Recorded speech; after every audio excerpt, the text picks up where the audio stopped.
Betawi bagaimana mempertahankan, mengembangkan, melestarikan seni budaya Betawi.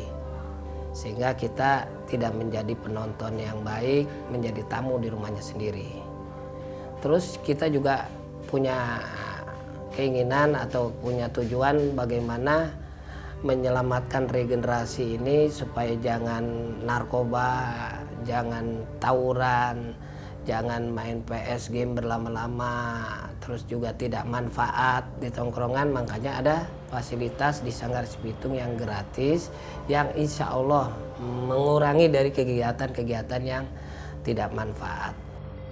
Sebagai anak Betawi asli yang kebetulan lahir di tanah Betawi Rawablong, yang juga tempat Sipitung lahir di Rawablong, saya ingin memberikan kontribusi kepada Engkong Pitung yang banyak jasanya.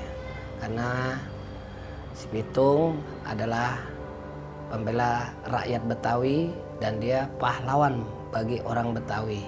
Sipitung sebagai simbol perlawanan ketidakadilan. Sipitung sebagai simbol melawan orang-orang dan membela orang-orang yang tertindas.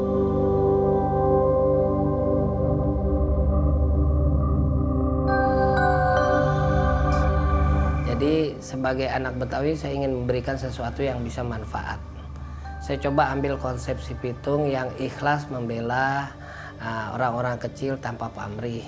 Sehingga saya dirikan Sanggar Sipitung Rawablong sebagai satu kebanggaan saya, sebagai kecintaan saya kepada pahlawan rakyat Betawi yang namanya Sipitung. Saya dirikan Sanggar Sipitung. Kalau Sipitung ikhlas membela rakyat kecil dari penindasan, kezaliman, ketidakadilan, saya coba ambil konsep ikhlasnya di Sanggar Sipitung dengan mendirikan Sanggar Betawi Sipitung Rawablong. Semuanya tidak dipungut bayaran, saya juga ikhlas. Jadi diawali dengan mengaji, kemudian baru kita main pukulan, kalau orang Betawi bilang, pencak silat bahasa Indonesianya. Diajarkan silat cingkrik di sini. Terus kemudian kita kembangkan latihan palang pintu, kita kembangkan lenong, kita kembangkan lagi ada latihan rebana ketimpring, hadro, marawis, ada tarian Betawi yang kesemuanya itu tidak dipungut biaya. Jadwal Sanggar Sipitung nih malam Kamis ngaji, malam Sabtu latihan silat, Minggu kalau nggak ada kegiatan kita latihan lenong atau palang pintu, malam Rabunya juga latihan silat.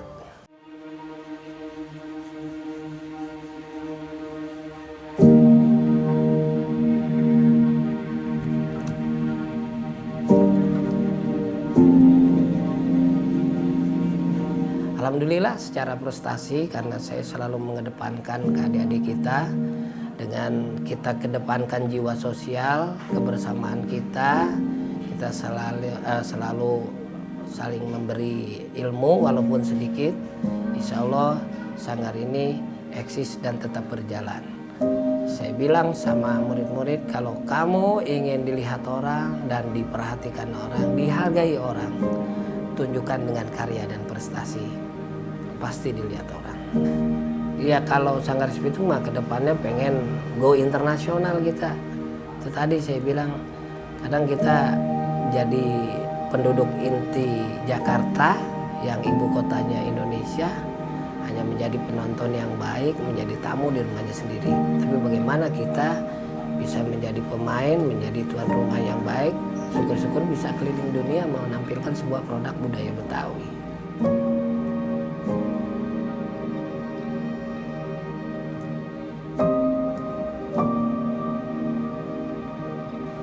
Memang semasa Covid ini hampir semua, bukan hanya juga kelompok kesenian, itu rata-rata kalau orang Betawi bilang nublek, tiarap semua.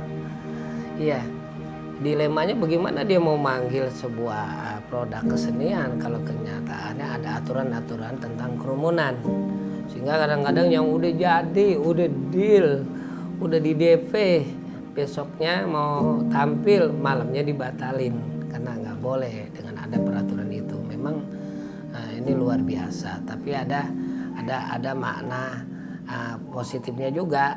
Artinya kita juga lebih memposisikan diri, bisa beristirahat dan bisa melakukan lewat misalnya webinar, meeting Zoom, tetap beraktivitas kita lewat video-video yang kita tayangkan dengan masing-masing disiplin ilmunya di bidang kesenian masing-masing. Ya.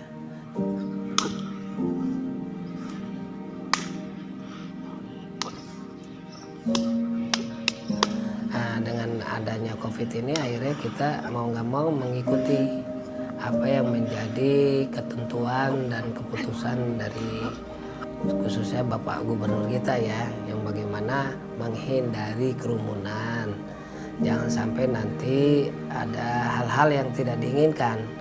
Walaupun kita udah kangen banget nih, Masya Allah.